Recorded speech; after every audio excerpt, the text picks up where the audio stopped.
Hey guys, Justin Bryant here from selfmadesuccess.com. In this video, I'm going to show you how to make decisions like successful people do. And if you really break down how people who have been successful financially and in other areas of their lives, whether it's in business, relationships, etc., a lot of them have a lot of the same tendencies and use a lot of the same strategies for making decisions. So this is something that you can apply to a lot of different areas of your life, especially to business and entrepreneurship, which is what I talk about most of the time. So the first thing that you can apply this to, and the first strategy you can use, is make biggest decisions early and minimize your decision fatigue. So you may or may not know this, but we have something called decision fatigue. It's something that basically is proven that we have a finite amount of energy for making decisions throughout the day, and then after that energy is basically used up, we start making worse decisions. We start giving in to temptations of bad food choices or bad other influences in our lives. So, for instance, if you want to study successful people, you'll notice people like President Obama, Steve Jobs, Mark Zuckerberg of Facebook, people like this. A lot of them have the same wardrobes. A lot of them have people cook their meals for them and things like that to avoid making decisions that don't matter, that don't affect their main objectives, which in the president's case, of course, is running the country, which in Mark Zuckerberg's case is growing and building Facebook, which in Steve Jobs' case was building Apple. So things that they would do are get personal chefs. They would wear the same one or two variations of clothing every day and things like that. So there's a link here to a Fast Company article about President Obama and his productivity secrets, and you'll notice that one of the first things you see here is a quote by him saying he only wears gray or blue suits. He's trying to pare down decisions. He doesn't want to make decisions about what he's eating or wearing because he has too many other important decisions to make.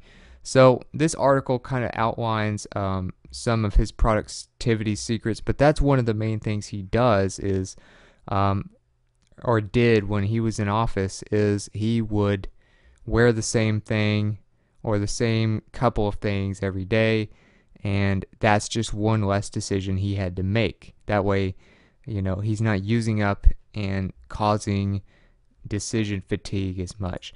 So another example, like I said, was Steve Jobs, of course, very successful CEO of Apple before he passed, but he wore the same outfit basically every day. You noticed he would always wear like blue jeans and a black turtleneck or something like that.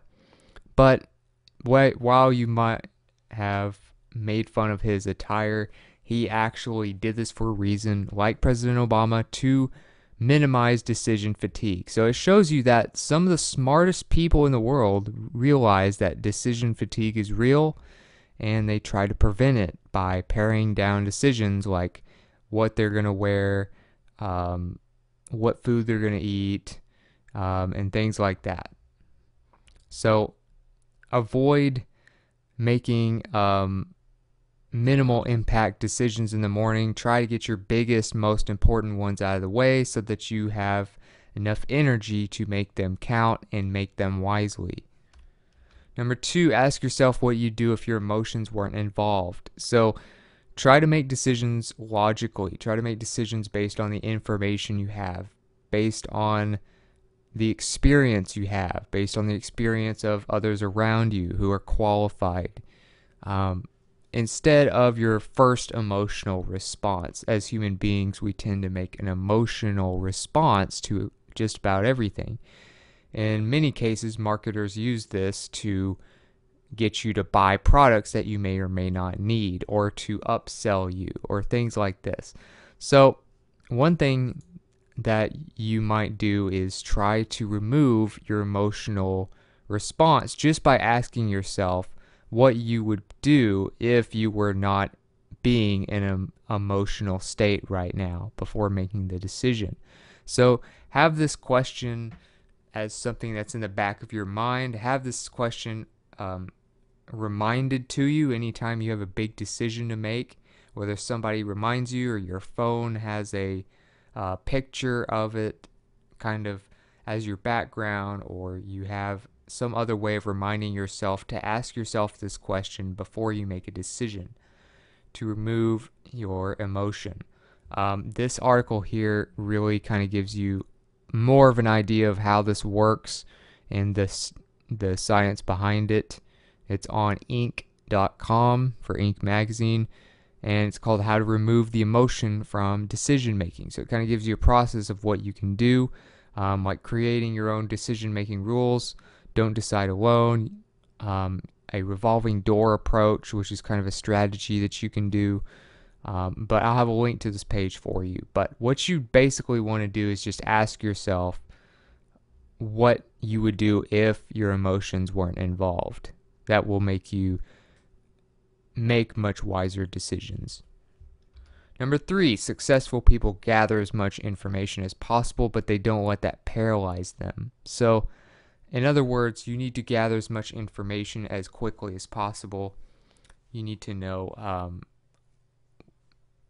One thing that helps me, for instance, is to actually write down what my options are. I like to know all of my options, and what I would do is write them down and figure out what the likelihood of the best case scenario and worst case scenarios happening are after outlining those scenarios.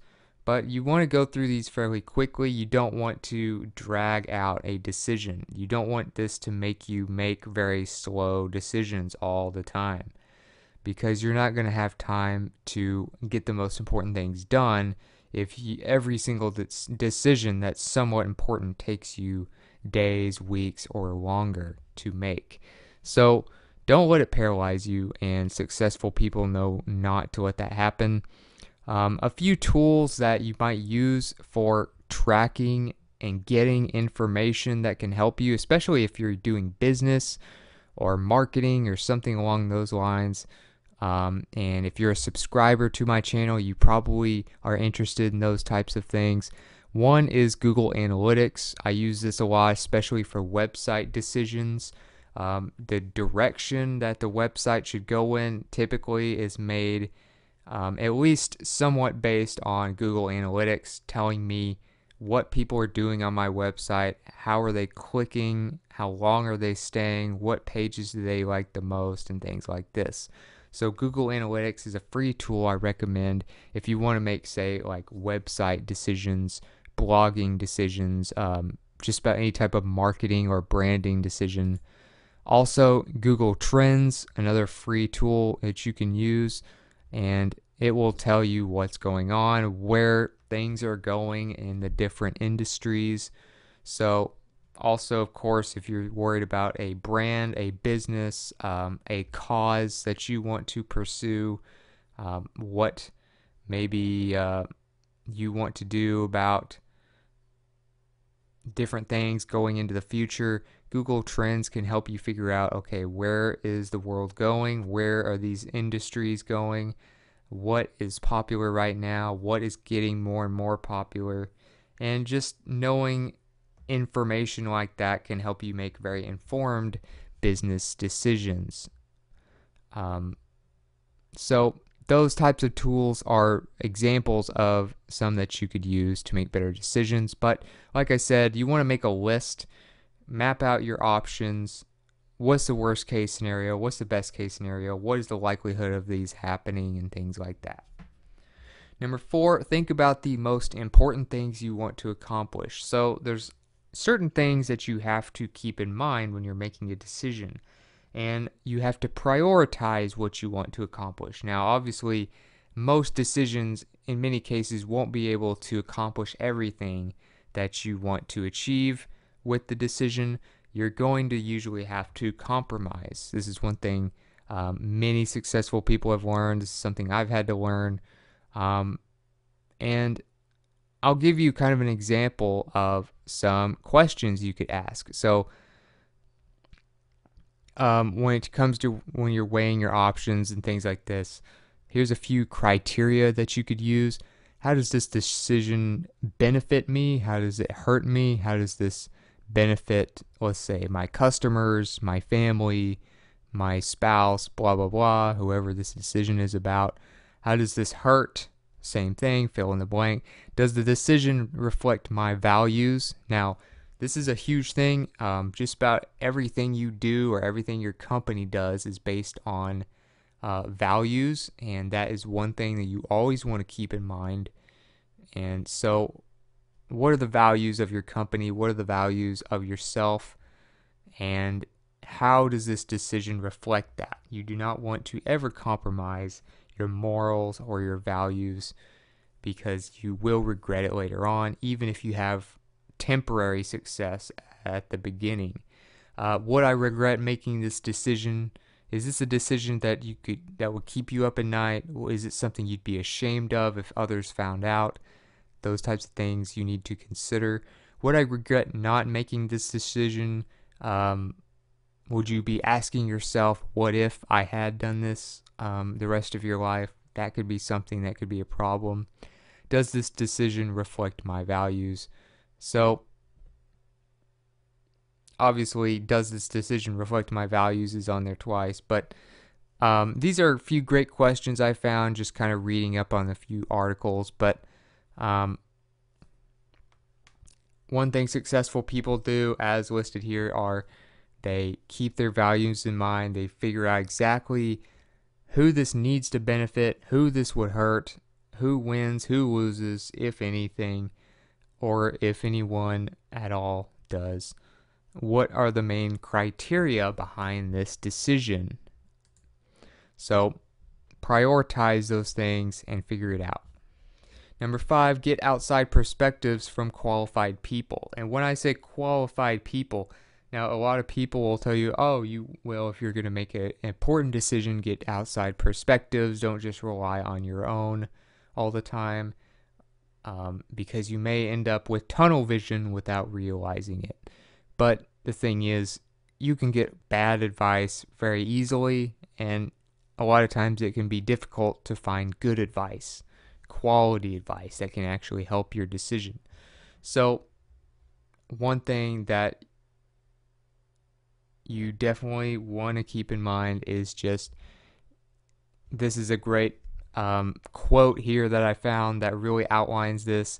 Don't take advice from people who haven't been there, done it, and succeeded. So if you're trying to take advice on whether you want to make a lot of money, and you're trying to make a decision on a business decision for making a lot of money, creating wealth for yourself, don't take advice from a poor person. Don't take advice from somebody who barely gets by.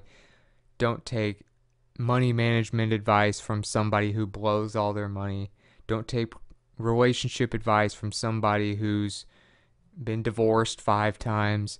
Those are the types of things you got to keep in mind. Consider the source. That is the main thing you need to take from this. Always consider the source.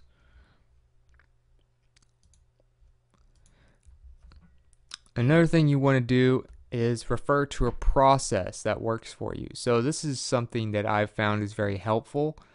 A lot of people don't mention this when they talk about making smart decisions, but it's something that once you get this down, once you kind of have a few things, a few go-to questions that you can ask yourself, you want to have a resource available that's easily put in front of you. So this is one that I refer to pretty commonly.